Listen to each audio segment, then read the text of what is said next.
You can FaceTime between two iPads, between an iPad and an iPhone or an iPod Touch, and between an iPad and a Mac. Let me go ahead and just give you a demo.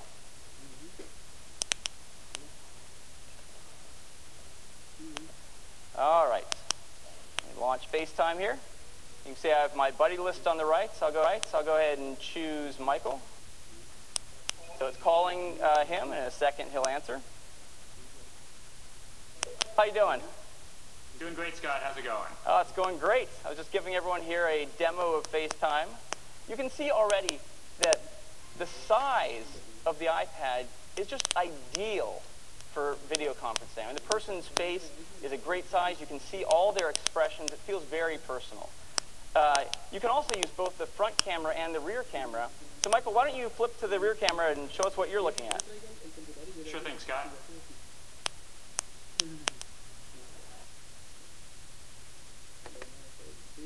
Cafe. I'm so sorry. Now, you can imagine, you know, if Michael had children or something, this would be fun to look at. Thank God. Told them to bring a box of puppies, but I guess he didn't. Anyway, you can also move the pip around to get it out of the way, so it's sort of Pong. You can move it wherever you want. But FaceTime on this really is a great experience, and we can't wait for people to get their hands on it. Of course, from day one, you can FaceTime from your iPad 2 with all of the iPhone 4 customers out there.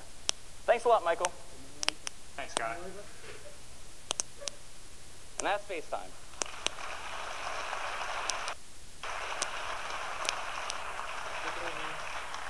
So these are just a few of the great enhancements and features that we're bringing out in iOS 4.3. iOS 4.3 will be a free download on March 11th. It supports all iPads. It supports GSM iPhone 4s and iPhone 3GS, and third and fourth generation iPod Touch. And that is iOS 4.3. Thanks.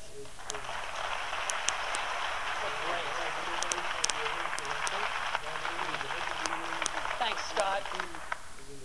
Now, in addition to these two new apps being built right into iOS 4.3, we've got two more apps we're introducing here today. And we like to do applications. We like to do applications because it gives us feedback, you know, for what it's like to be an app developer, so we can make the system better and better and better for all developers. But also, it can set the bar. It gives third-party developers something to say, wow, if Apple can do that, I can certainly do better. And so it sets the bar pretty high for developers out there. And so there's two apps we're introducing today. And the first one is iMovie for iPad. And we have a long history of video editing.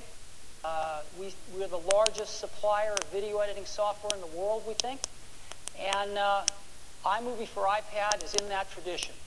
It's got a precision editor on it, multi-thread video recording. This is not a toy. You can really edit movies on this thing. It's got new themes. You can AirPlay your video right to Apple TV from the application.